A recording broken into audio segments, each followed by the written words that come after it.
Good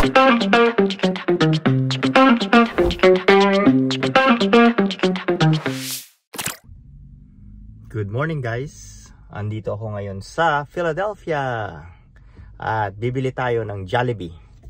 Andito ako ngayon sa Jollibee. Pakita ko lang sa inyo, no? Dito sa Northeast Philadelphia ang Jollibee. Ang nag-iisang Jollibee sa Pennsylvania. Ayun guys yung Jollibee, oh. Nandoon siya. Ngayon, bago tayo pumunta ng Jollibee, daan tayo dito sa Red Ribbon. Tingnan natin. Oh no, sarado na yung Red Ribbon. November 30, 2024 is closing its doors permanently. We will continue to serve all your cake and pastry needs. Sa Maryland na. Oh no. Nagsara pala yung Red Ribbon dito sa Philadelphia.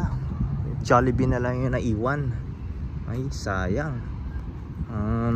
Paborito ko pa naman yung mga mamon doon at saka yung palabok nila. So dito na lang tayo pupunta. Order tayo dito ng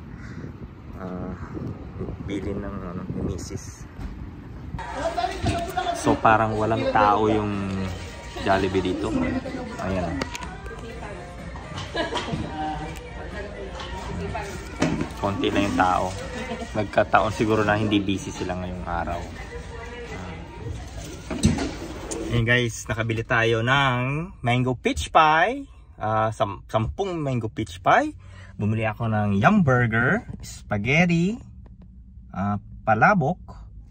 Tapos yung kanilang anong tawag doon? Not yum burger, yung parang beef patties siya na merong gravy. Kalimutan ko yung pangalan niya. So yun yung nabili natin. So ang total order is $69 lahat. Yun yung nagastos ko sa araw na ito. Just only for Jollibee. Ayan, medyo mahal din pero tingnan natin. Sana pagdating ko sa bahay, masarap itong pagkain kasi medyo may kalayuan din yung bahay namin.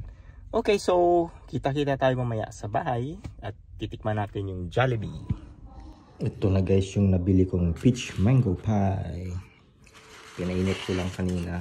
Ayan, kinagatan ko na nga Pinainit ko kanina sa oven.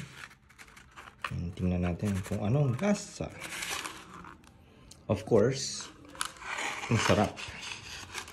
Ayan. So ito yung peach mango pie.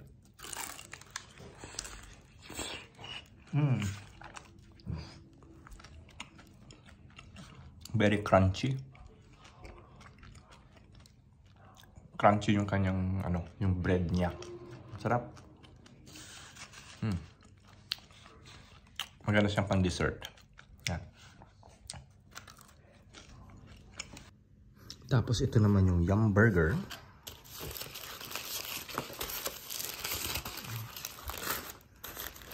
Para siyang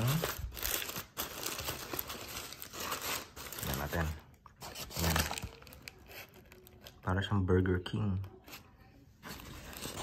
Okay. Tikman natin kung anong lasa nito.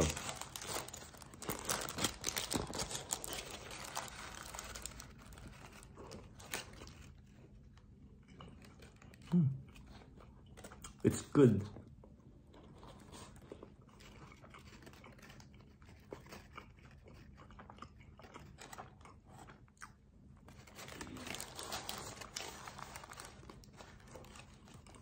Masarap siya.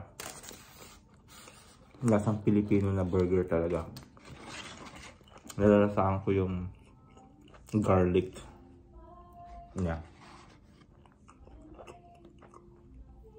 Okay, kakaiba yung lasa niya compare sa mga American burgers dito.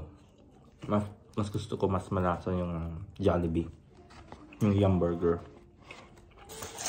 Yung Aloha burger, hindi ko masyadong type kasi parang natatamisan ako dahil sa pineapple. Yun guys yung